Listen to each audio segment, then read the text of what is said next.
everybody, hope you're doing marvellously well. Our very good friend Mr. Phil Allen has done a course which you can download for free. After this little intro, there is going to be the full 1.5 hour course. And if you click the link below, you can go to promixacademy.com and download the multi-tracks. I know so many of you have been heavily affected by the lockdown, so we love being able to give away a lot of free stuff. There's several other courses, previous ones that are linked below that you can also download as well. So please follow along with Phil as he mixes the band Jeremiah Red. Hey everybody, Phil Allen here. I have a really fun video for you guys, a little lesson, a little mix that I did for a local band here in Orange County called Jeremiah Red. I chose this video because it's a really cool song, a really great band. I had a great time mixing it, but also it's something that I think a lot of people who do mixes for other people or their own mixes can really relate to, because they tracked it really, really well at a local studio here, but it's not necessarily like a huge budget recording. So I know sometimes if you're trying to learn how to mix, in a way, sometimes if the tracks are like too good, too professional, you don't learn a whole lot. By the same token, if they're really, really bad, you don't learn a whole lot because you can never get it sound good. This is a really, really good recording of a really, really good band, but kind of using gear and techniques that you might find if you had your own band or you're recording your own stuff at a local studio. So I wanted to kind of do this one because I think there's a lot of things in it that a lot of people might skip over if they are mixing something of this caliber that I think are really important. The song is called Renegade. The band is called Jeremiah Red. They approached me to mix their album, and typically I actually don't do a whole lot of band stuff. I work a lot with kind of solo artists, local sort of singer-songwriter people here in Orange County. So I was really excited to do a band and really excited to like get some really good rock mixes in. First, let me just kind of sing the praises of this band and the people involved in it. One of the things I find a lot when I'm mixing local artists, people who are self-funding their albums and they come to me and ask for a mix, is that they often give me these tracks and I listen to them and I mix them, and they want something changed or they want something different, or they give me an idea of what they want. And in my head, I'm going, well, what you're describing actually sounds more of a production problem, not a mix problem. And if you've ever mixed for someone else, you might have found this, like maybe you get the tracks and they say, yeah, we're really, really going for, like a Dave Grohl huge drum sound. And then you listen to them and it sounds like, my little sister playing on couch pillows, right? And you go, well, that's not really a mix thing. You need to go back and reproduce the tracks and record them properly. You don't necessarily get the sound that you want in the mix, even though more and more people seem to think that that's how it works, that they can just kind of record anything they want and get any sound that they want in the mix. And if you've ever mixed for other people, you've probably encountered that. Or if you've mixed for yourself, you've probably encountered that early on and then hopefully made the correction to yourself and said, well, I need to produce this better. I need to spend more time on the front end recording and getting tones. And so that when I go to mix, I'm not trying to get the sounds in that process. I'm just trying to get things to work together. So this particular project, the sounds are really, really good. They tracked everything very well. They produced it very, very well. There's lots of guitars, huge guitars, like kind of these different parts and these different stacks coming in, which definitely presents its own challenges when you're mixing, but the tones are very, very good. They have 2 lead singers, which also provides its own sort of challenges. Kind of getting those to mix together, and they switch off in the song who's singing lead, and then they come together and kind of sing like a duet-ish part in the choruses, which is awesome. And the vocals are very well recorded. The drums are well recorded and very well played, which is like half the battle when you're doing rock music, is just how do the drums sound. So that's really awesome. When I got this project and listened to it, I went, oh, great, this is all very, very well done. This is going to be a really fun mix. Having said that, again, it is not a huge budget recording. Like, they did not have major label budgets to do this, which means they did not have the time to go into a studio and, spend a whole day just trying different snare drums and different mics and different preamps and getting tones and kind of setting up these recording chains going to disc that we might love to have if we had all day doing that, right? So they didn't necessarily have the time to do that, but they did do a really good job of recording everything clean. So they got really good tones going to tape or to Pro Tools, no clipping, nothing like that, good rejection, a really good balance of getting a good sound and good isolation.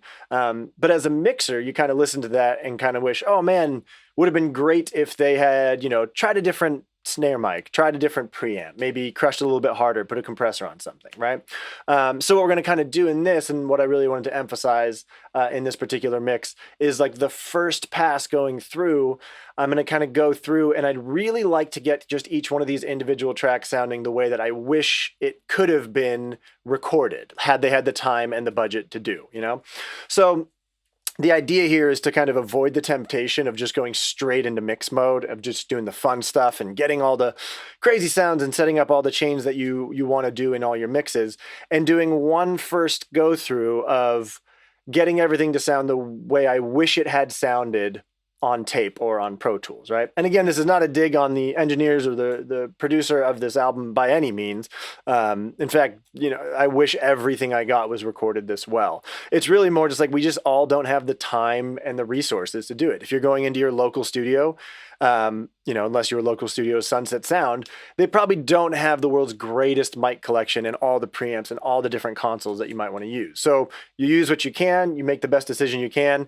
And I think a lot of people kind of go straight into mixing from that, and you kind of lose this step that a lot of great records have of getting some really solid tones before you try to start mixing. So we're going to do that. I'm going to go through them kind of track by track and show you what I would do. Just a couple notes on sort of technique in going into this. Because they're a little bit of like a throwback rock band, I mean, they definitely have some like 70s influence going on there. I really wanted to try to get a sort of console sounding mix on this. You know, and I don't do this on everything that I mix, but I felt it was kind of important to capture that sound of a band, to get some sense of similar processing on every track to sort of like give it a flavor or sound to it. Okay, so we're going to see how I did that. You're going to see I used the Sheps Omni channel, which I think is like the greatest plugin to come out in the past 10 years, as sort of like my console. It's like my channel strip that I'm going to put on things, kind of in the mentality of if I was recording this on a console, how everything would run through it. And they'll all kind of get that sort of flavor added to it. Obviously, I'm going to be doing different things to different tracks with it.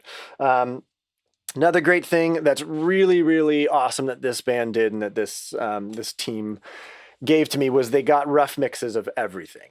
You know, it was a console print or a Pro Tools bounce or something. And so every song I got had a good rough mix on it. Now, obviously the rough mix isn't going to be like this perfectly polished, you know, really close to what they wanted to sound. But what it does for me, especially with a band like this, is I can listen to that rough mix and I have an idea of where they wanted things placed, like the different guitars and these different things that come in and out and where the two vocalists kind of play off each other.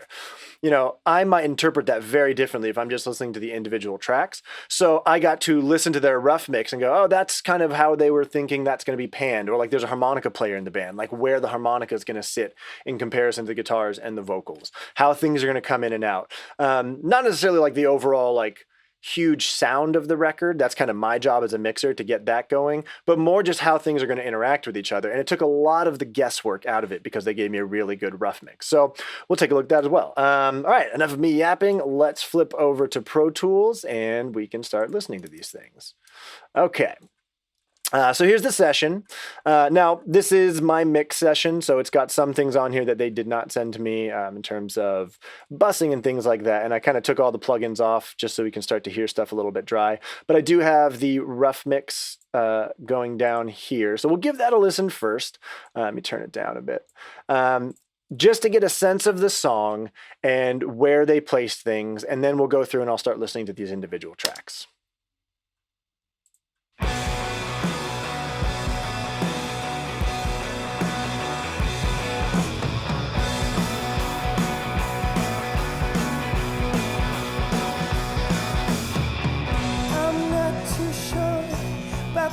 So it's a lot of guitar rock, cool riffs.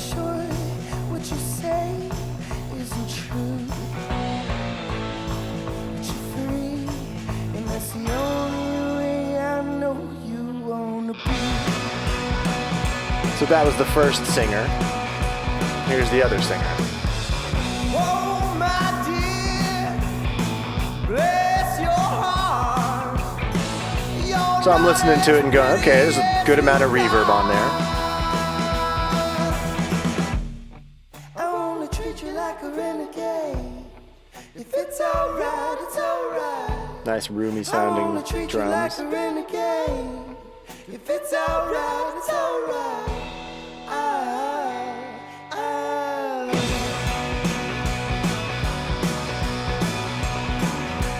All right, so now when I actually mix it, I listen to the whole thing all the way through. There's a solo in there, some harmonica stuff, and just to kind of get an idea. But mostly I'm listening to that just to kind of hear, like, of those guitar parts, and we're going to hear all of them, kind of which ones are featured, which ones are kind of tucked back, how these vocals are playing off each other. So I have a pretty good idea, and now I'm going to kind of just go through and listen to these tracks, make a game plan for how I'm going to mix this. And I change this for every single song that I do. I never have like one way of starting a mix. I've really tried to fight doing that, where I used to kind of always start with the kick and then the snare and then bring in the rest of the drums and then the bass and then the guitars or whatever it might be.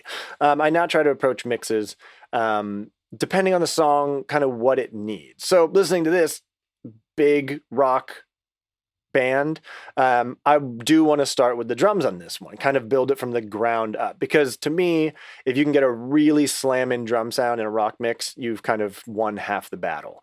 And then you got to fold your guitars and vocals in around that. But a rock mix without a good drum sound is not pretty. So I'm going to start with the drums, but I'm not going to start with my kick drum. As I would maybe in a more pop or dance track where the kick is super important. I'm actually going to start with my overheads, because to me, I want to keep the sense of this live drummer. And so I want to listen to what's going on with the overhead mics, see where we're at, try to kind of retain the sound of his drum set as much as possible, and then see how I'm going to fold in these close mics. Just kind of looking here when they gave stuff to me, what was really, really nice is they used plenty of mics on the drum kit. So on the kick, for example, there's the Moon, the 52, a mouse. So they have 3 mics on the kick. Okay. So that's really nice. They've got a snare top, a snare under, a condenser on the snare, and then another snare bottom, and that's some 7 on the bottom. So that's cool. There's 4 snare mics on there. Rack, 2 floor toms. They had a couple of other just kind of fun mics. They had the overheads, obviously. It looks like a mono room, 2 crush mics, and some other stuff. We'll give it a listen. You can see even in here, I didn't end up using all of them in my mix. I really appreciated that they gave them to me to kind of see what they were going for, but some of them I decided either just didn't need to be there, or I could get a better sound using what was there with some processing. So kind of long story short, I'm really glad that they gave me as many options as possible, because it let me just choose the ones that I need and build the best drum sound that I could. All right, let's flip over to the mixer, kind of give these guys a listen. I've taken off or bypassed some of these plugins on here for now, so we can just kind of hear some dry stuff. So I want to start with the overheads. Now I'm going to solo them here. And before I kind of even get going on here, let me mute some buses and stuff that I have going on. Cool. All right, that should be good. Before I get going here, this is sort of a technique that I've really, really tried to do, and that's helped me, especially at the beginning of a mix, is before I even hit play, and I'm just listening to my overheads here, before I even hit play, I'm going to kind of ask myself, what do I expect these overheads to sound like? And it's kind of a weird thing to imagine, but I actually kind of play it in my head. How do I expect these overheads to sound, or how do I want them to sound when I hit play? And I try to kind of like hold that and keep that in my brain. And then when I do hit play, I ask myself, what was different? What's different from what I'm hearing to what I wanted to hear? And that's going to be kind of how I approach these overheads, in not doing any mixing right now, but just in getting these to sound the way I wish they would have sounded when they were recorded, had they been recorded absolutely perfectly. So I'll go to a little spot in this song here. Let's go to some spots where he's actually playing quite a bit, so we don't have to hit any lulls here. All right, let's see. I have it in my head what I want these to sound like.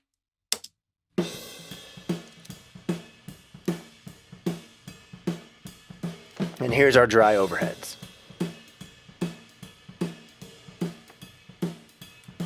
All right, so you might have had something in your head of what you wanted to sound like, but I'll tell you what I'm hearing that's different from what I expected.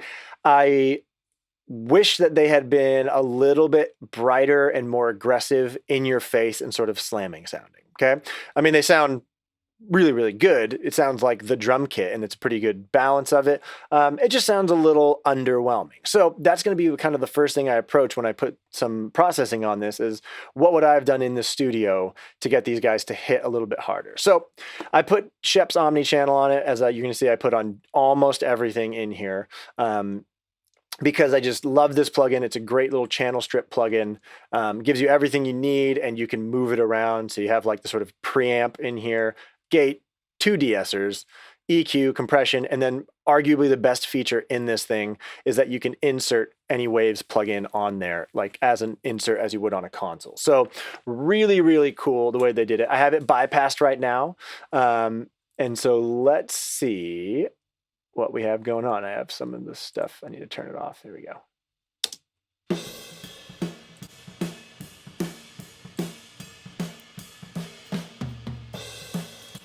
There's my original drums. So not a huge difference, kind of what I have going on there. Not like night and day difference, but again, I'm not going for that. I'm kind of just going for what would I have done in the recording process,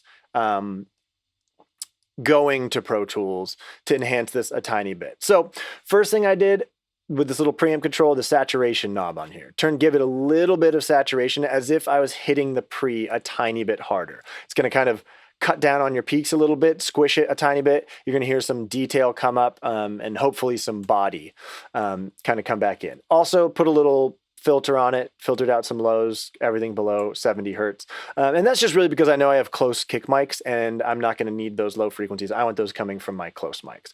So let's turn this on and off here just to kind of hear what was going on. So I'll turn all these guys off real quick. That's without the preamp. And with it, tiny little difference. But it does sound like I hit the pre's a little bit harder. Really makes the snare kind of punch a little bit better. Brings that detail of the hi-hat out very nicely. All right, so again, nothing huge. It's almost just like one click up on a Neve. Like if you were running these guys through a 1073 and you just wanted to give it a little more, you just go one click up on the red knob just to hit the pre a tiny bit harder. So the next thing I would have added on this is the EQ. Again, I felt like the drum sounded just a little bit dull. I wanted to add a tiny bit of high end in there. And so let's see what that did. Just a little bit of sizzle on the snare. And really that's what I was listening for, was the snare. That snare sounds just a tiny bit dark to me. And that's a little bit brighter. So here's what happens often when I'm trying to work with overheads. I make it a little bit brighter to make the snare pop and sizzle a tiny bit. And again, this is just sort of, when you're like miking with overheads, you're not going to get a lot of that under snare. So this kind of helps bring that out. But if you bring it out too much, what you end up with is some cymbals that get a little bit stabby and splashy.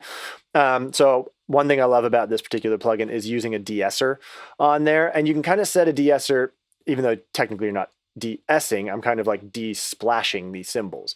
And I like to put a little bit on there if I notice that when I'm adding some high end on my overheads to make the snare pop out, if my cymbals get a little bit harsh, I can add a little bit of de-essing to kind of cut back on that a little bit. Let's see how that worked.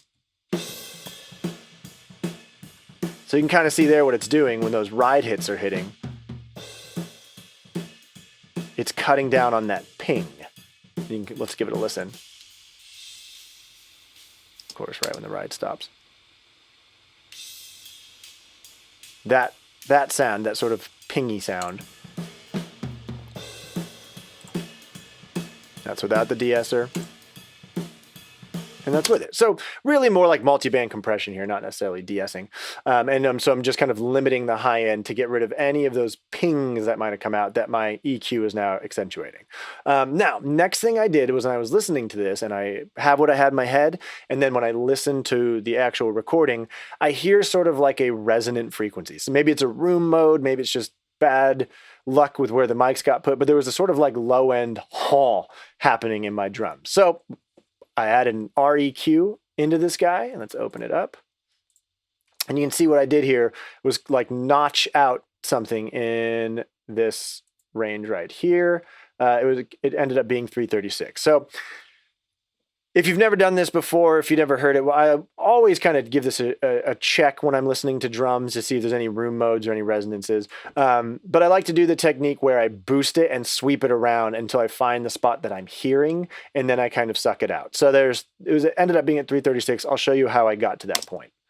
What I do is make a band with a really tight cue, and then I'll actually boost it and then start sweeping it around.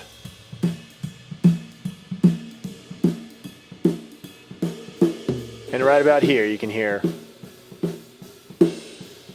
especially in that snare. Yeah, listen to that. You kind of hear this donk sound coming out of the snare, right?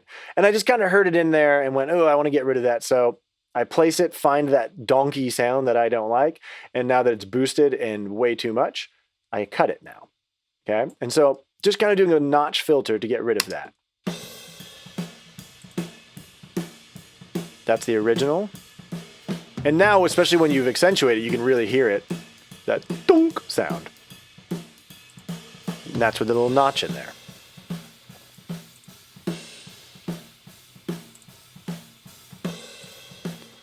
So those might be things that kind of go unnoticed when you first get going because your brain just kind of accepts the sound that's in there. But that's why I always try to say to myself, like, what am I expecting? And then I hit play, and those things really pop out when you do that. And then let's listen to what I did with some compression on here. Again, with the attempts of making these slam a little bit harder so I can hear some detail and just kind of cook them a little more.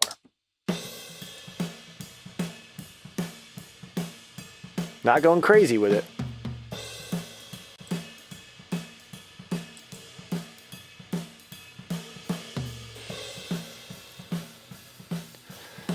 So just getting a little bit of compression, especially on those snare hits. Fast compressor, VCA style compressor.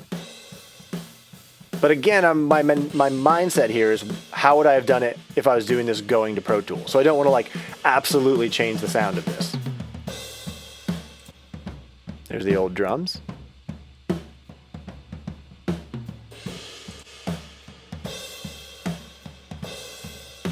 And so ultimately, I'm kind of listening to that going like, does that sound like I used, and I say I didn't engineer this. I just kind of pretend like I did. Like, does that sound like I used a way nicer microphone? Or does that sound like I used a better preamp? Does that sound like I ran it through a compressor that maybe, I didn't have patched in before? And it kind of does. I still have the sound of my overheads that I like. That sounds like the drummer playing in that room. It's just a little bit cleaned up now. Is it mixed? Absolutely not. This is not really how they're going to end up sounding in my mix, but I'm just kind of going through and thinking, this is how I wish everything sounded. So now that I've got my overheads in here, I'm going to start looking at my other mics and start kind of blending them in. Okay. So let's listen to where we were at in the world of kicks. And I'm going to kind of unmute some of this stuff so you can hear what I heard when I first opened these up. There was just one mic I didn't use, and that was the Beta 52. Okay, cool. So let's give this a listen. Actually, let's go back to where he's actually playing. All right.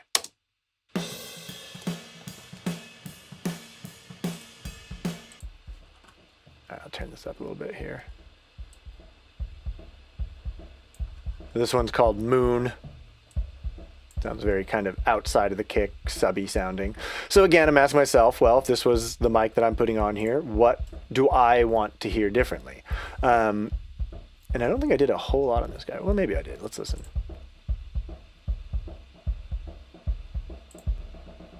Not a ton. Really just use the preamp. And I'm really just kind of using it for filters. This mic sounded really good. It's kind of did what I expected it to do. It's like a subby bass sound.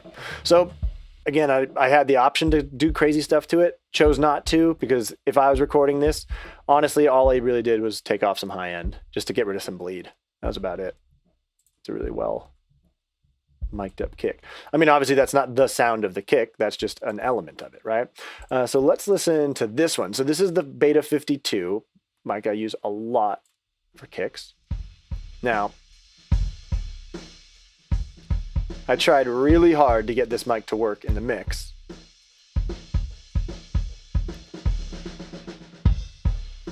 But unfortunately, it just had too much of a sort of beach ball-y sound to it. I even put some stuff on here. I don't even remember what I tried doing to this. Let's see.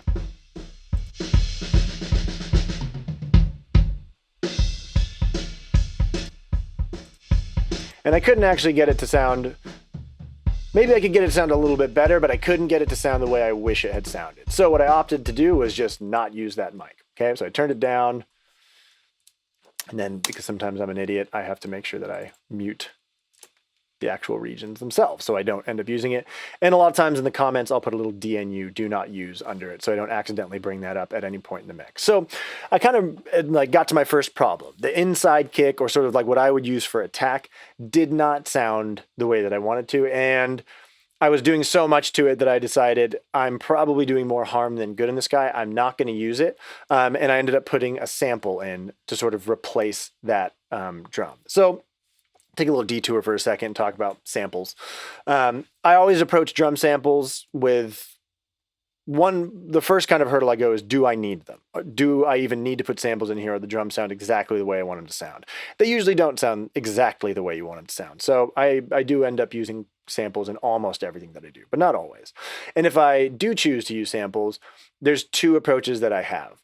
One, if the drums sound really, really close to how I want them, then I will put in samples that will enhance what's already there. So basically, if they sound close, like let's say a kick, and it just doesn't quite have enough low end, or the low end that I want, but everything else is pretty dang close, I'll probably put a drum sample in there that's just low end, just like a subtone, something like that. So I can just blend it in with what's already there. Or if it didn't have enough attack, I'll put a sample in there that's literally just the beater, and so I can blend that into what's already there. So that's kind of like the supplementary samples. They add to what's already there. In this case, we have the other approach that I often do if I need to replace something completely. So I needed to replace this kick in mic completely, so I went with a sample of a really well-recorded kick. I use Addictive drums, turn it into a MIDI file, and then use Addicted so I can keep the dynamics going. And I replaced it with a track of how I wish the kick in would have sounded. Still planning absolutely on using all of these other ones, but this is definitely more of a replacement sort of sample than anything for just this one particular mic, which is a really important mic. So we'll listen to that in a sec, my sample, but I want to listen to this other kick mic as well. And so this was a mouse, I'm assuming a Blue mouse, which is an amazing condenser mic for kick drums. And there it is. Turn it up a bit so you can hear it.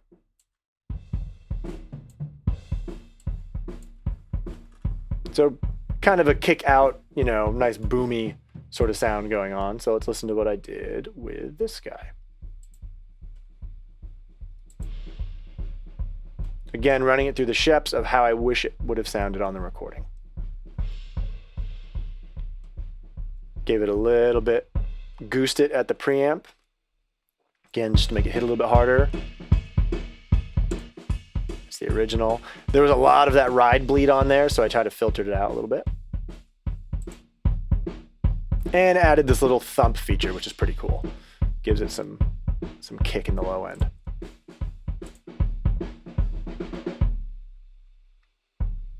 Tiny bit of upper mid boost, just to make it smack a little bit harder.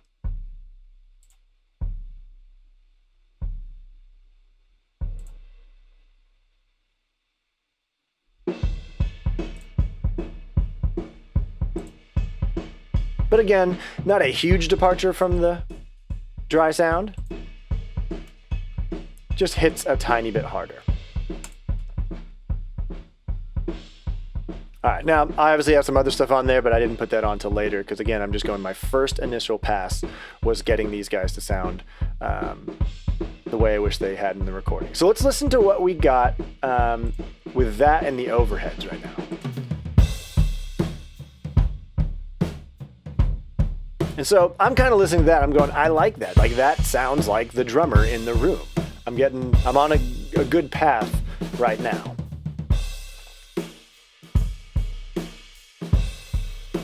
Now, just kind of looking forward, I know that I'm going to need something that smacks harder, so that's why I put this kick sample in. So let's listen to what this sample does inside of it. Right now, I don't have that in here. I'll just show you what the dry sample sounds like. This guy needs to come back down.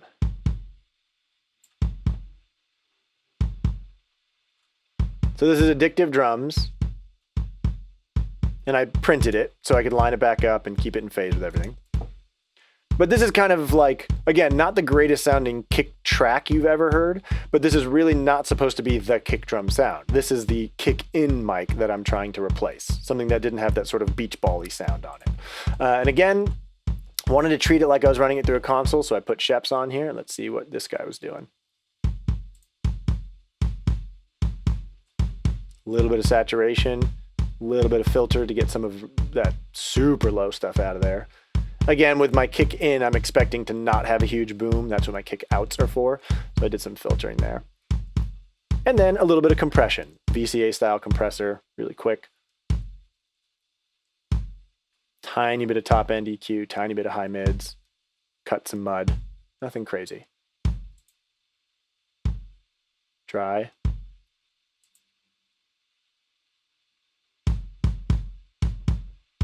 So that to me is like a kick in mic now. Let's hear how it sounds with the other kicks actually.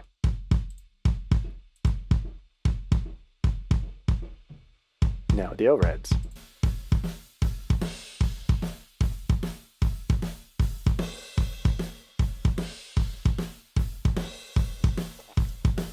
All right, so I'm on my way. I like my overheads. My kick is kind of getting there. Again, can't reiterate this enough. Not going for the final drum sound here. I'm just kind of cleaning up the way I wish it was recorded. So let's listen to the all-important snare drum. Again, lots of good snare mics on here. Let me unmute some of them so you guys can hear what I was given.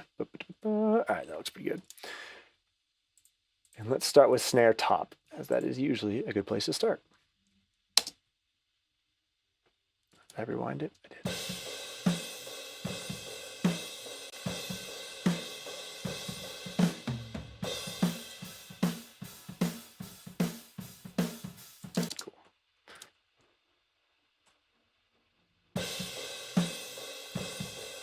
So, well-tuned snare. It's nice and deep.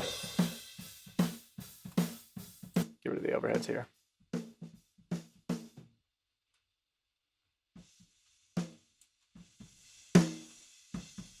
Really well-recorded snare. Oh, it's nice when they give you a good snare drum sound. Again, I hear some resonances in there, some donks that I don't want. So let's open this guy up. So the first thing I did was I got rid of those guys. Let's see. About the same spot there.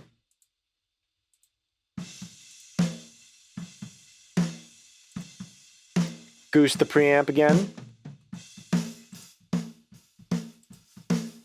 Just to make it sound a little more exciting. A little bit of filtering. And some compression on there.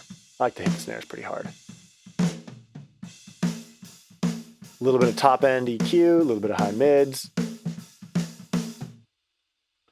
Added actually like a pretty peaky little low end boost here at 124. Just to really bring out that really beautiful boom that the snare's got. I loved that deep 70s chunk on this snare. So, dry snare. This one definitely got cooked a little harder than the rest of them, but you know what? Sometimes you just got it. This is kind of how I would have recorded the snare. I probably would have run it through a distressor or maybe an 1176 going to tape just to kind of get it to hit a little bit harder. I like when the artist can hear that when they're tracking. And then this guy too, to get rid of that. Boom. All right, just peaked it, notched it out a little bit. So there's my snare top. Let's listen to what the other ones they gave me. They gave me a condenser mic. And to be honest, I just didn't use this because it didn't give me anything crazy different from the 57, except for a little more bleed. So I just kind of said, nope, don't need it. It is actually really nice. It's a really nice bright mic. Had some nice snap on it. But I just didn't feel like it was different enough from the 57 to want to use. And it wasn't worth the amount of kind of hi-hat bleed that I had in there. Great sounding mic though. And then we had the SM7 on the bottom. Now, anyone who's ever mic'd up a snare on the bottom, you know that these mics notoriously sound bad, but they're not supposed to sound good. They're supposed to add the sizzle in. Okay, so just kind of the sound. Again, what would I have done on the console tracking? Filtered out any of that donkiness down at the bottom. And that's really it. Oh, and I put a little, probably a notch on here as well. Yep, same notch on there just to get rid of that donk. So made it really papery sounding with the hope that it will sound good with that guy.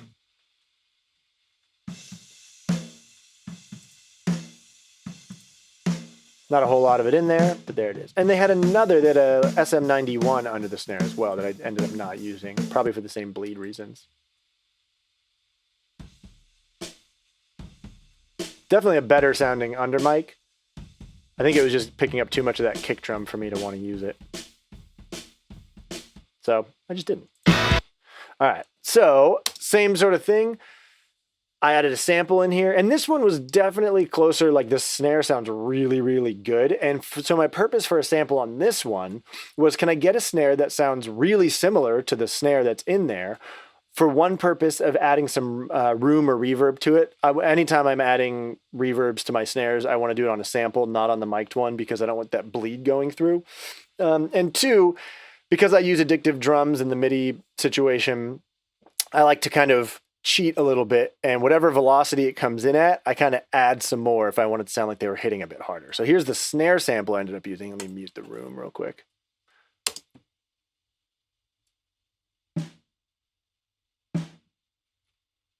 So it sounds pretty similar to the snare that's in there, just kind of like a perfectly clean version of it.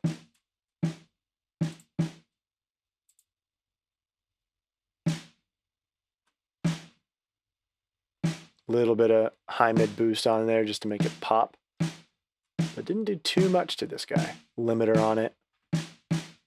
That's it. Let's hear how that sounds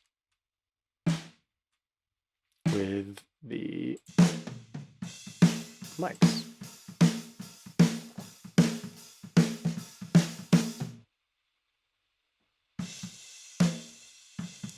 Natural snare with the sample. So I'm definitely leaning, I want to hear mostly the natural snare. This guy just kind of adds some detail to it that I really like. Let's hear it with the overheads. And our kicks.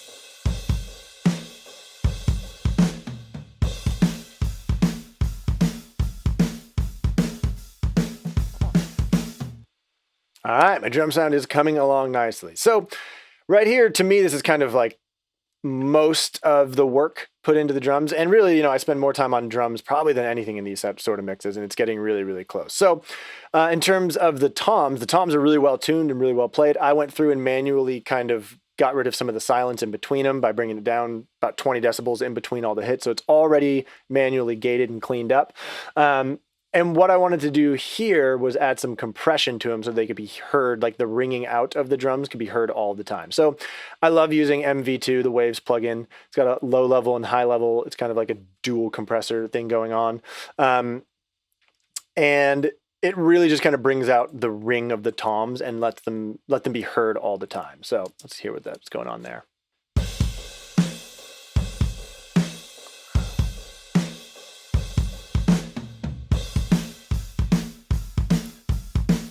So I didn't do too much to them, just so I can hear the toms a little bit better in with my overheads.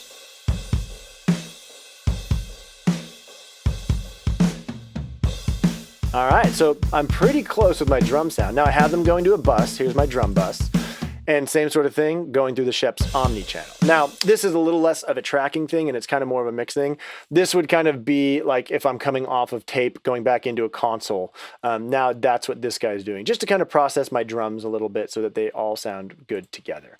Other little notes, they had some other tracks in here that I ended up using. I didn't even use the hi-hat track. It was fine in the overheads.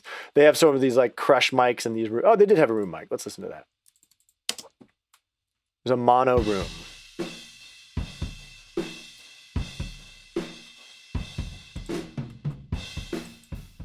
And again, I heard some resonances in there. I didn't put this one in my Sheps, but there's that same sort of room mode that I was hearing, 325. Gets rid of that dong sound. see what I did here.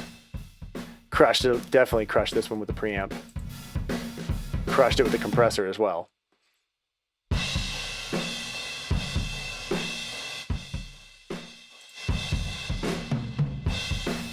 After all, it's a room mic. That's what it wants to do, right? So you can really hear that stuff in there. Let's hear it in the mix.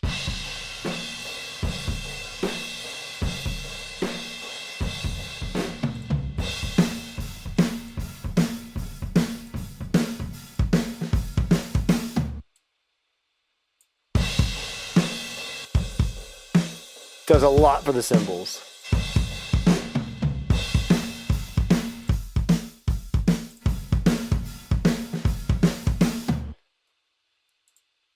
And then I've got my drum bus. Kind of hit the pre a little harder.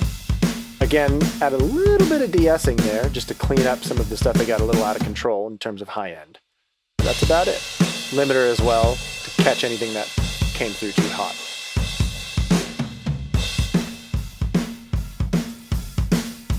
A little bit of high end boost.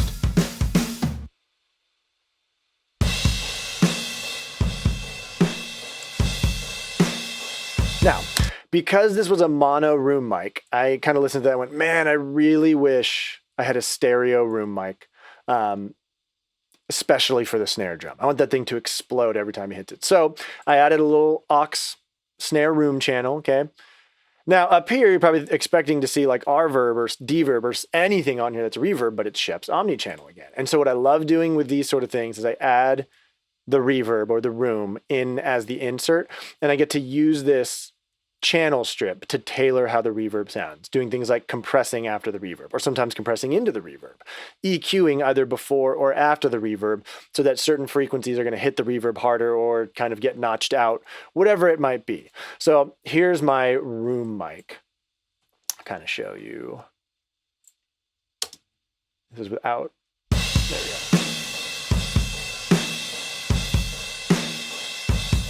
And it's just from the snare sample.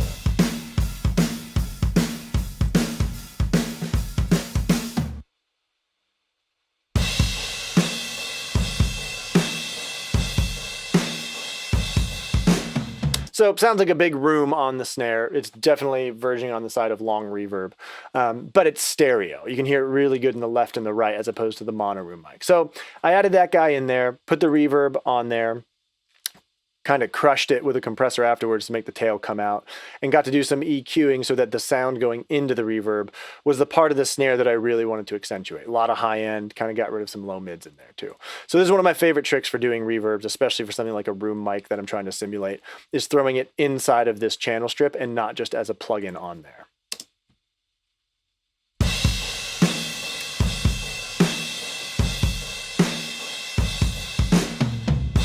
There's that compressor working on those toms.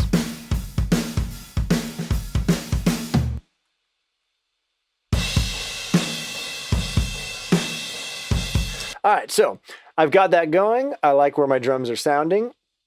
And then what I love doing is duplicating my drum bus. So I got a second copy of my drum bus, put the same channel strip on there, but I hit this one a lot harder. Let's hear what this one sounds like.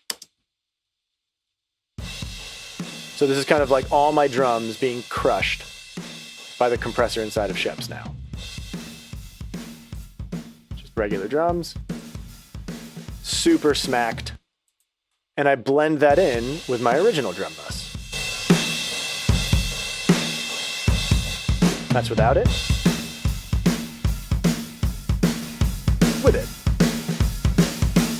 Just kind of makes it come to life.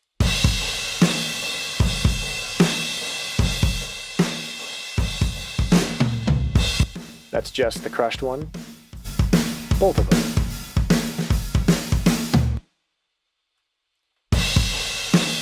And so because I have two drum buses, I then bus my buses into a bus. And I have an all drums bus here, like this. And actually all I'm putting on this guy is Kramer tape. I love doing this for like anything that's in the rock world to make it sound like it was done on tape. I'll take the last chain of my instrument and put Kramer tape on it. Just a really good sort of like simple tape plugin. I'm not using any of the, echo or delay or anything like that. Nothing crazy. And I often just use this preset, mastering clean and open. And it just kind of makes it a tiny bit brighter and more sizzly sounding. Let's hear what that's doing. So this is without it. With it.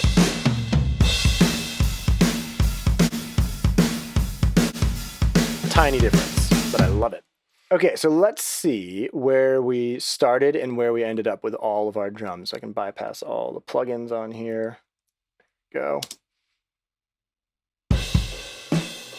There's just sort of our drum mix.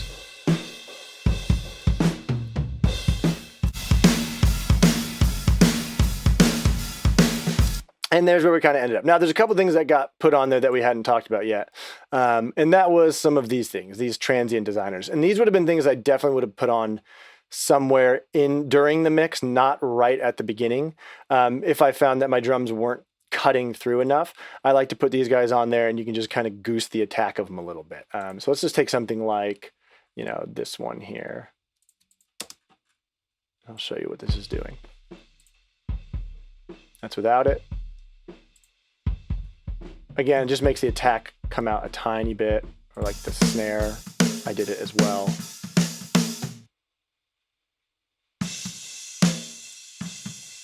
That's without it. With it. I try not to go too crazy with these guys.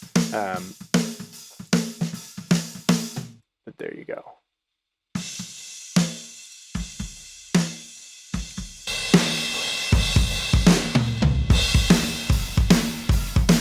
So there's our drum sound. Now, I definitely didn't get there right at the beginning. That's not how my drum sounded when I got to this point when I was mixing. I wouldn't have had those transient designers on there. I probably would have had a slightly different balance of my tracks that I would have changed as I'm blending it in with everything else. But most of that work would have been done with these Sheps. Just kind of, how do I wish this thing sounded? Can I get it to sound like the drummer that's on there, but just a little bit more in your face and a little bit better. So it takes a long time. Drums always take the longest, and at least usually take the longest in these sort of things, but it's so very important. So let's start folding in the other stuff. After I was done with the drums, I have some percussion in here. We got some tambourine and shaker. Let's see what those guys are doing. Not in yet. Looks like they're kind of coming in this verse here.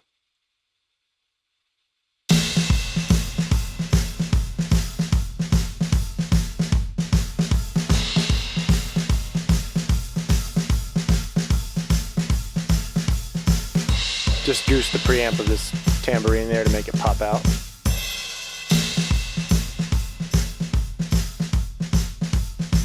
And this would have been something where I listened to their demo track just to make sure I was kind of putting it where they wanted it in relation to the drums. Like, is it more of a supplementary thing or is it really important? Here's where the other two come in, different tambourine and a shaker.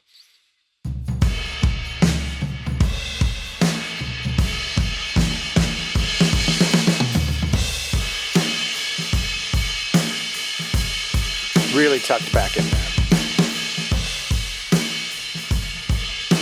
All right, cool. Drums are kind of in. Let's start doing some bass. So bass in these kind of situations, I don't always go to bass next. Sometimes I'll start doing guitars if they're really important. But the bass line in this was super sick. The bass sounded awesome, so I wanted to make sure it was really popping out. I was listening to their rough mix, and there was just so much good bass in it that I wanted to make sure, especially in the verse, you can really hear it. This is a very much a driving factor of this song. So let's listen to what they gave us. There's a DI. Sounds pretty much like you expect a DI to sound. Really clean. So same thing, put a channel strip on it. And I really just put like an optical compressor. That's about it.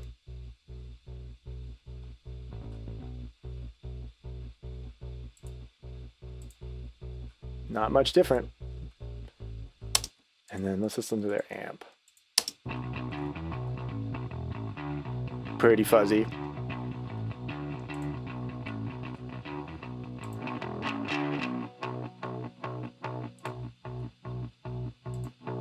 So Again, cranked the preamp in this guy just to really bring out the crunchiness of it.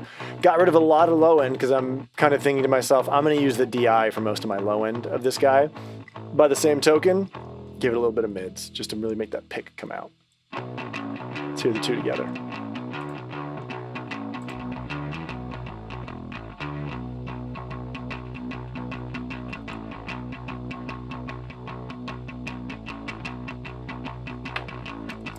That's without any of the sheps on there.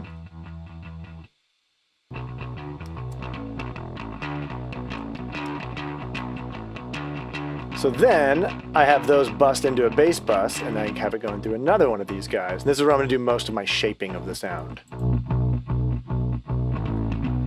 Added some nice low end to it. Again, hit the pre a little harder. Gave myself some thump. Using my de-esser again, this time to kind of get rid of any aggressive pick attacks. The sort of scrapey sound that comes out too much sometimes. That guy.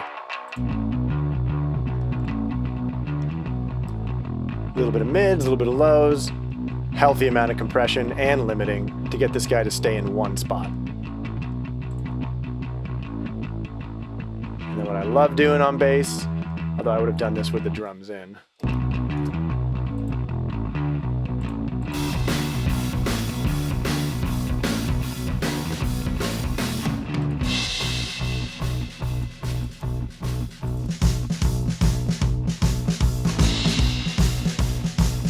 is our bass, the sort of like subharmonic enhancer that Waves has. Lovely on bass. Got to use it real lightly to make sure it doesn't get muddy, but it adds some beautiful low end into your bass. Again, I want to do it with the drums to make sure I'm not stepping on the kick drum.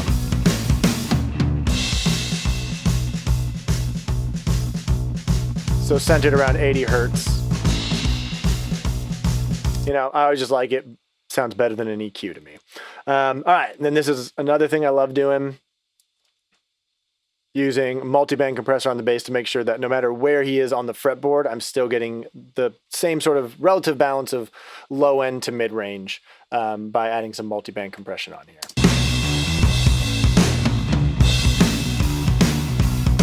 Also kind of using it as a bit of a limiter for the pick, cutting down on any aggressive pick attacks. And the way I kind of set this is I start to add some compression until I start to see it dance. And then I want to make this yellow line or orange line, which is kind of where your level is for that band, to always be hovering around 0. And what this is just going to do is, if anyone who's ever played electric bass or recorded electric bass, you know that a lot of basses have hot spots and cold spots where it just blooms really nicely on one note and then they move a fret up or a fourth up or who knows what, and it just, the low end disappears. Or they have like one really weirdly bright note or dark note. So I kind of use this guy to get rid of any of those inconsistencies. So hopefully any note that he plays on here, it's compressing it if it's jumping out and not compressing it if it's not jumping out. So the relative kind of balance of each frequency is staying about the same the entire time. With the one exception of the high end here, I'm kind of more using that as a limiter to get rid of any pick sounds that are just being really out of control.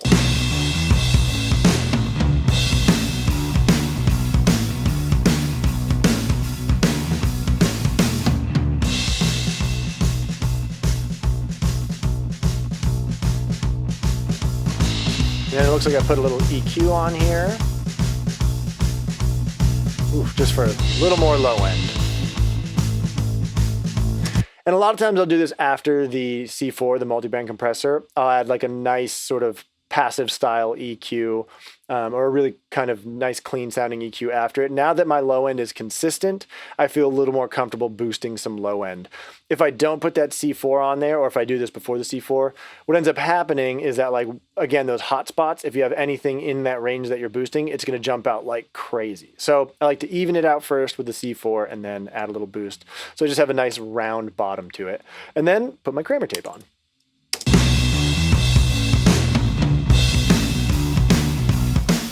So that's without any of that bus processing. And then with it, big changes there, especially in the low end.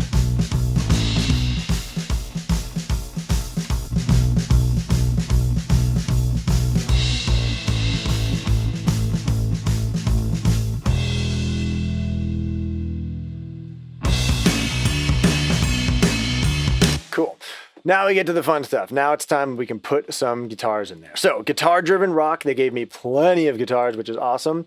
And they name their tracks very, very well. I can kind of tell what amp they're using and what mic they're using. So Div, I believe, is a divided by 13 amp ribbon mic and a 57, and then a match, which is probably a matchless ribbon mic and 57. So these are going to be kind of like my pair of main guitars there.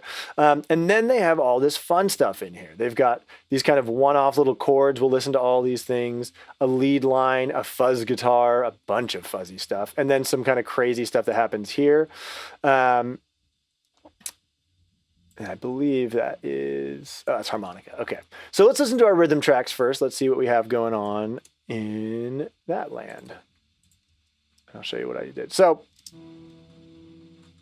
okay, I got those off. There's the ribbon mic on a just nice, clean, crunchy chords. 57. So, I love when people multi-mic. I don't always use them because sometimes I feel like even if you get the phase close and if it's not perfect, it ends up kind of cutting some of the low end out of the guitar. So a lot of times when I get this from someone, I just choose one or the other. Do I like the ribbon or do I like the 57? I love the ribbon on this one, so I use that one. But I still have the 57 in here. So here's what I do with this guy. If I get two mics like this, I take one of them and I treat it as my room mic, okay? So I put a reverb, the studio reverb, on this 57 at 100% wet. And now it sounds like a room mic. So I do that, because, again, kind of thinking like if I was the engineer, I would have loved to close mic it with one mic and then put a room mic out there to capture any ambience on there, and then do my little mix trick of pan the close mic to one side and the room mic to the other. And so this is just sort of like taking advantage of the fact they multi-mic'd and I'm only going to use one of them.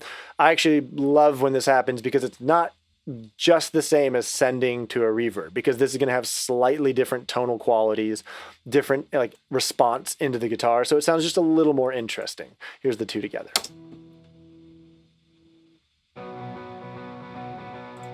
There's their dry one, and then with my quote-unquote room mic. So same thing, put Sheps on here. This is how I wish it would have sounded recorded. Actually a lot of bit of EQ, and a little saturation on that preamp.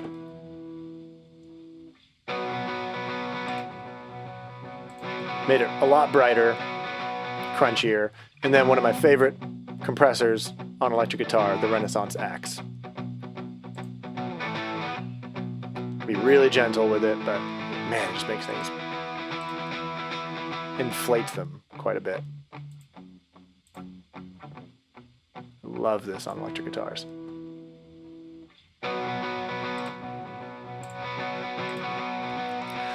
So there's my main sound for that divided by 13, and I did the same sort of trick over here with the matchless.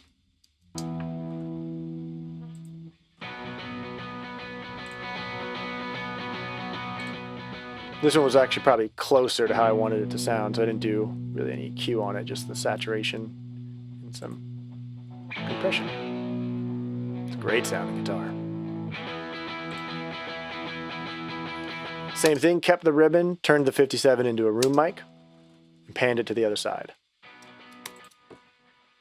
There's the two together, and there's the four together.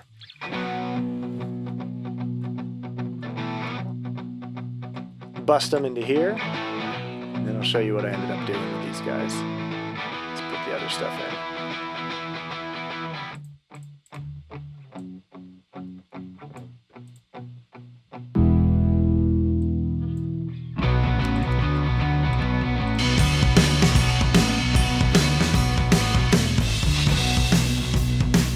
All right, so love the way the guitars sound, but I have a good problem here. I ended up making the drum sound so slamming and the bass sound so big that now the guitars sound really wimpy compared to it.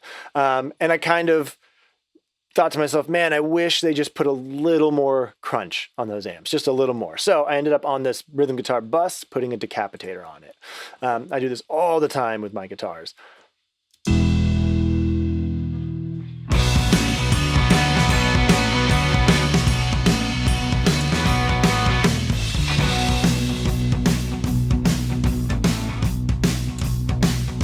it just really kind of makes it like sound like the amp was just a little more cranked.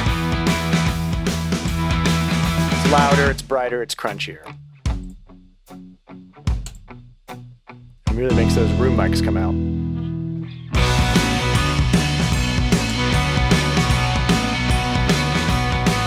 A little bit of compression. Ooh, actually, I see what that is. We'll come back to that in a bit. And then my Kramer tape.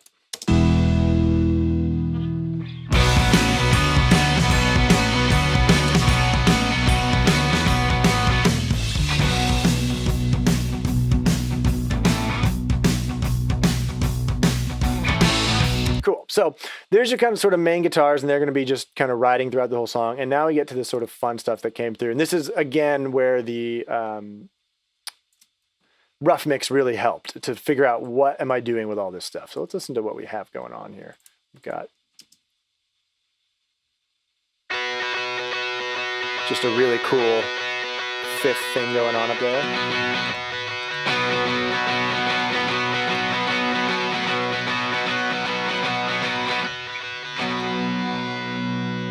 And this is what I'm talking about with this is a really well-produced record, a very well-produced record.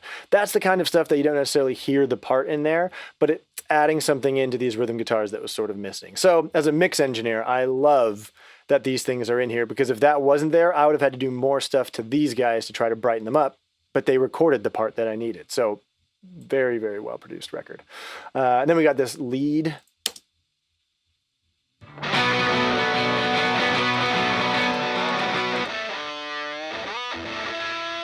Cool little fuzzed out lead that's going on there. Now, again, same sort of problem that I had earlier, because I made these guitars sound big, because I made the drums sound big and the bass sound big. Now this guy sort of sounds wimpy again. So I did my same little trick, decapitator. Let's see what this guy's doing.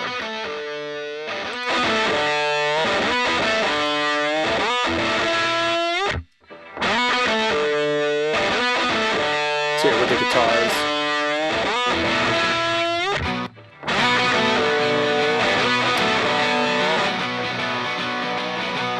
Obviously louder, but more importantly, it's more aggressive. So then I decided, you know what? Again, if I was kind of producing this record, I would have loved for this to have some like kind of slap on it, like a delay pedal, some sort of like analog delay. So I threw Echo Boy on there so that I could get just a little bit of fun on it.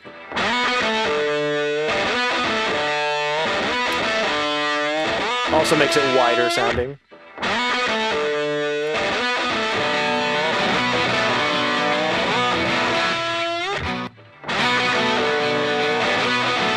Here with the basses and drums.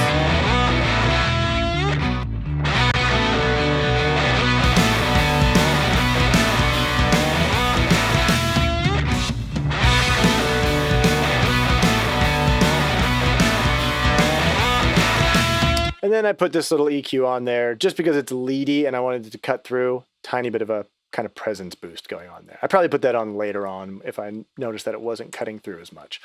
Let's take a listen to some of these other fuzzes. So now that guy kind of got beefed up. We also have some fuzz guitars. Let's see what's going on here.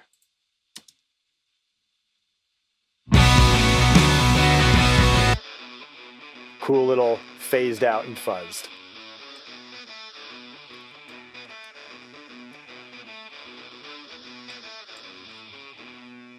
Panned really hard because I don't want them fighting with that lead guitar.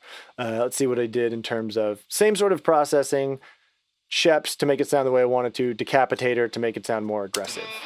Kind of once you put it on one thing, you got to start putting it on everything else, which I'm okay with.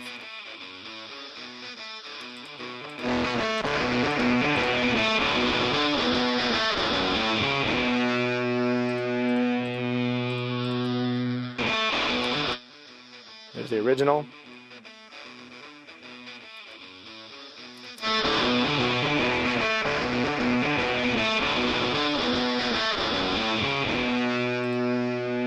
Again, nothing crazy going on in here. How I wish it was recorded, and then added Decapitator to make it sound bigger.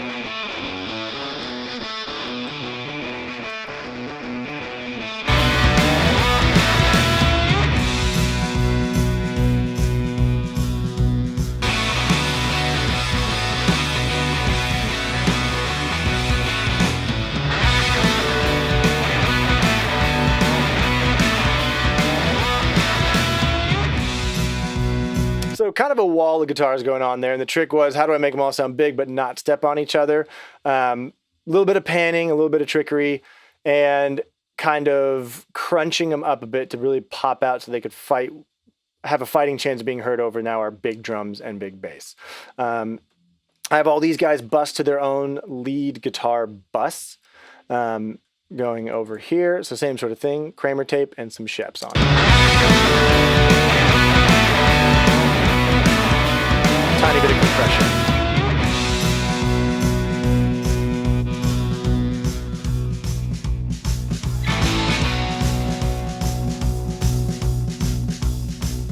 All right, so that would have been kind of what I do with my lead stuff. Now you'll notice down here, I have this send going in here, and I've noticed that over here and wanted to come back to it. This is a fun little trick. So wall of guitars, lots of big things kind of happening in here. And you kind of run into a situation where the rhythm guitars are kind of stepping on the lead guitar. Sometimes it's hard to find a good mix. So what I do is go over to my rhythm guitar bus and I'll put a compressor on there, this guy here, really low ratio, and then I side chain it to my leads. Okay, so my leads are sending on this bus over to this compressor, which is on my rhythm guitar, so that when the lead guitars are playing, my rhythm guitars are going to duck ever so slightly.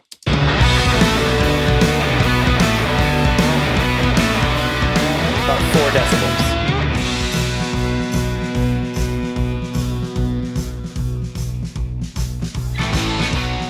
And then when the leads aren't playing, the rhythm guitars get to take over. This is actually way more aggressive than I normally do this, but there was a lot of guitars on here. So these guys play, these guys duck. These guys start to fade out, this guy starts to creep back in. And they kind of do this nice little dance with each other. That's without it. And then with it.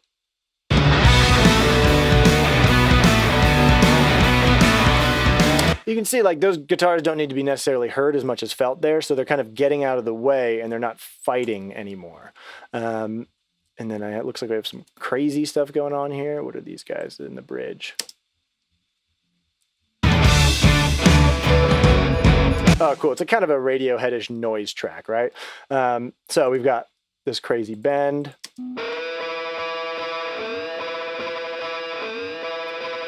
And then this sort of crazy pad, which is the reverb from it.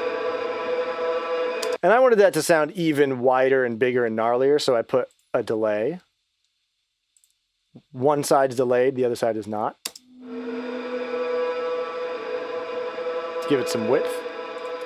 And then cut some of those muddy lows there. That's mono. Now nice and big in stereo.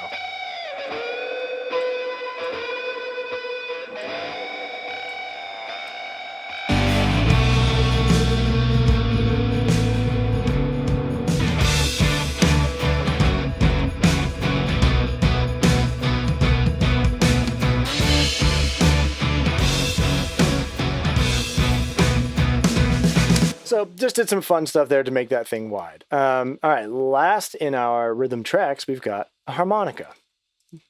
Don't see that every day, kind of cool. Let's see what they gave us. They gave us harmonica dry.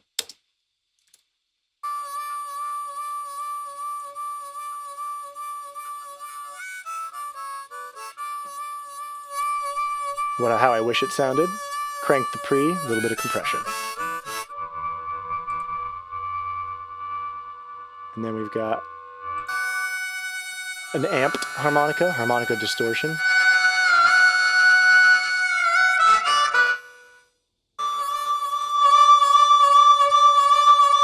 Same thing, just kind of crank the pre on it.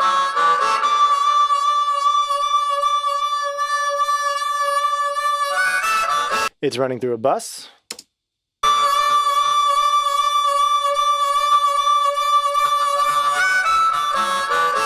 Little compression and a little bit of de-essing. Sometimes the harmonica gets a little honky sounding in the mid-range, so I have a little cut at 1K when it starts to get just a little out of control.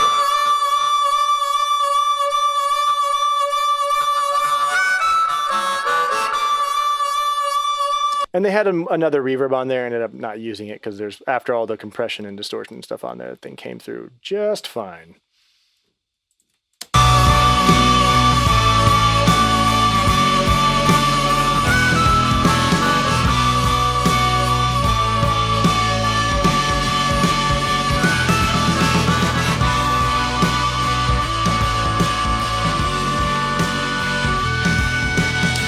Now we get to the fun part, vocals. So 2 vocalists, Ian and Wes.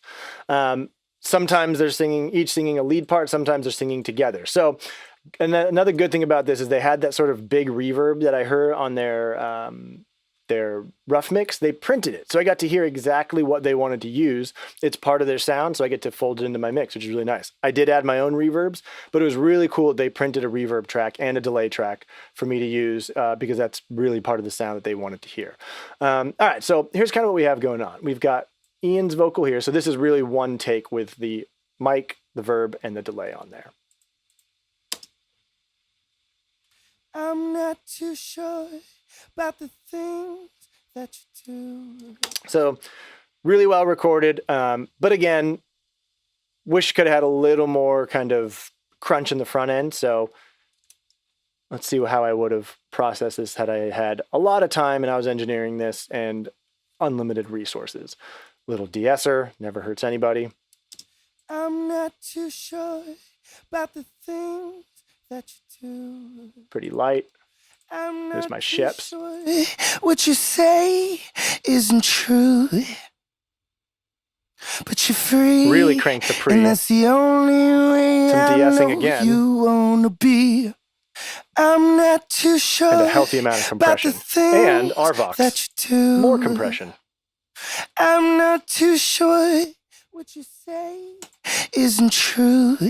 Now, I'm definitely not going for clean vocals here. I'm going for pretty heavily crunched processed vocals, and it's got to be able to cut over that huge mix. So this is pretty extreme, but I'm not too sure sounds good. about the things. Tiny bit of a that you presence do. boost in the upper mids. I'm not too sure what you say. There was some low end sort of like resonant stuff happening going on there, so I cut a little bit of that as well. I'm not too sure about the things that. And then wasn't crunchy enough, so Decapitator. I'm not too sure about the things that you do. I'm not too sure what you say isn't true. You can really hear it kind of on the But you're tails. free, and that's the only way. And then they had their reverb track, which is really cool. Kind of this vintage, springy sounding reverb. And so I put MV2 on it again so that the tails would come out.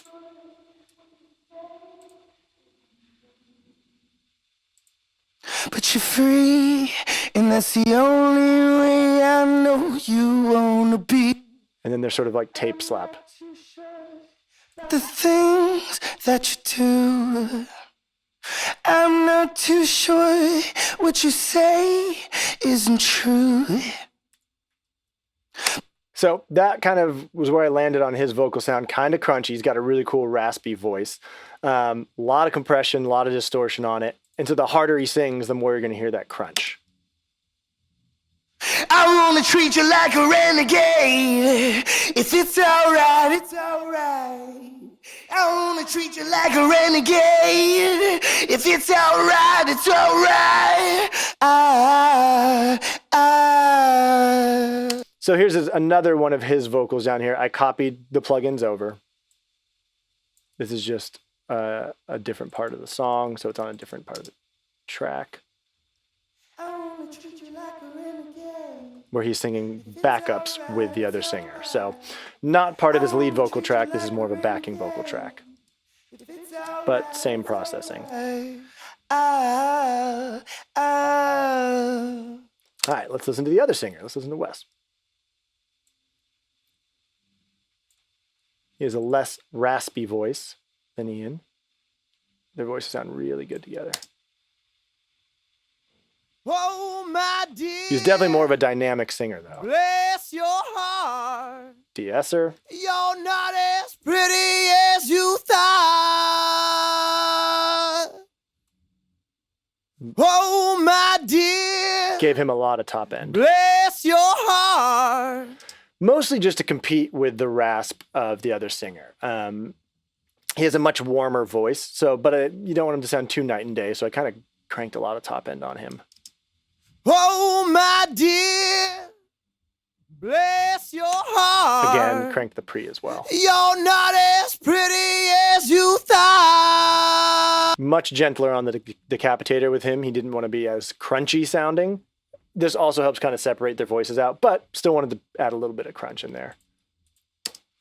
Oh, my dear, With his reverb, bless your heart. with his slap. You're not as pretty as you thought. And same thing here, where they sing together. It's on a different track, but same processing. If it's all right, it's all right. I want to treat you like a rep. So that's what they gave me, and it already sounds really, really good because they printed their reverb and their delay. However, I wanted to add some of my own. Those are also both mono reverb and delay, and I wanted to put some stereo on it. So I made my own slap, little vocal slap, a vocal chamber, and a vocal room, and started sending my vocals to those guys. I didn't want to overthrow the stuff that they put on there. I just wanted it to be a little bit wider sounding. So that's why I have those guys on there. Treat you like a renegade. In there. I want to treat you like a renegade. There you are. If it's all right, it's all right. Good amount of slap. I wanna treat you like a renegade. Again, with my reverbs, I'm putting them in sheps so that I can compress them and de-ess them. I wanna treat you like a renegade. If it's all right, it's all right. I'm not too sure about the things that you do. I'm not too sure. So a good amount of slap, what you say and then isn't true. these wider reverbs.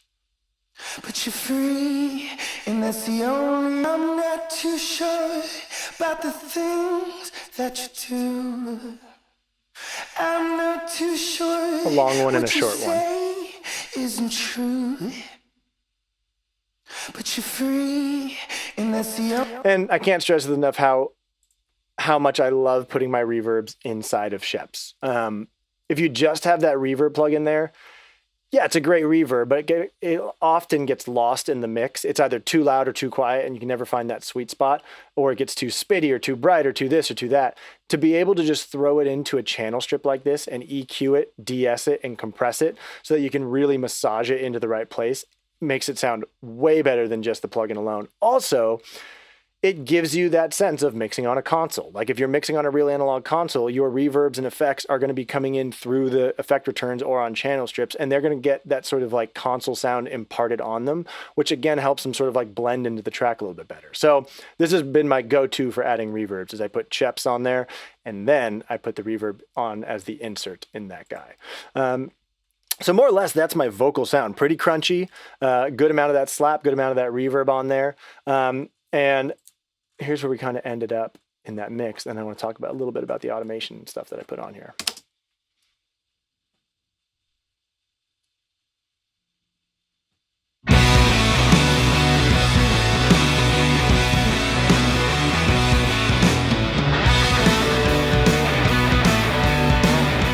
There's one more thing. I totally forgot about this. I do my vocal bus, and then same thing I did with my drums, I copy it over. So I have a dupe of it and I crush it. So I put decapitator on that guy. Let's see kind of what that did to it. Let's go to like this section here. I wanna treat you like a renegade. If it's all right, There's my it's all right. crunchy vocals. I wanna treat you like a Here's my renegade. clean vocals. If it's all right, And that's it's the all both of them right. together. Little de-essing on either of them, but the crunchy one's got decapitator on it, okay? Just so it adds a little more stank to it. I'm not too sure about the things that you do. I'm not too sure what you say isn't true. But you're free, and that's the only way I know you wanna be.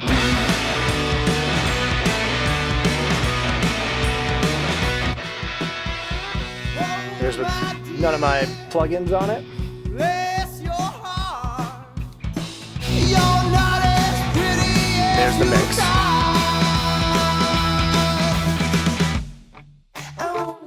Dry. Obviously the levels are kind of messed up, but I wanna treat you like a renegade.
like a renegade.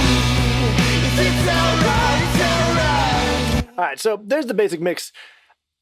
We're hearing the automation on here, but at this point is when I would start automating. I got everything the way I want it to sound. Sounds pretty good, and I'm going to start kind of going into automation mindset now. And now whenever I automate, I always try to think, what can I get rid of before I need to boost something? Basically, can I duck anything before I boost? So I do a lot of VCA automation. If you guys have never used those, you create a group and then a VCA track for that group. So I made a group. Actually, this group is for these two guys. It's actually for my buses.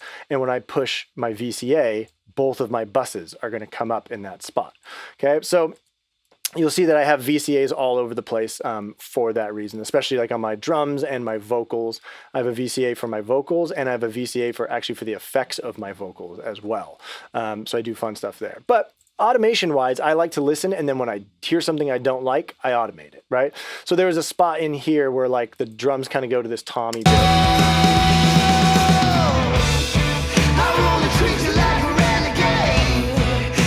And they were kind of like disappearing there. Let me show you without the automation.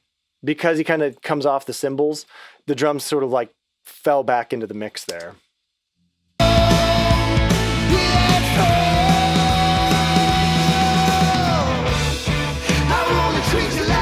Can't even really tell the toms are there. So I goosed him a little bit. Oops. Go to read. Now, like I said, I always try to cut before I boost, both in like EQing and in automation.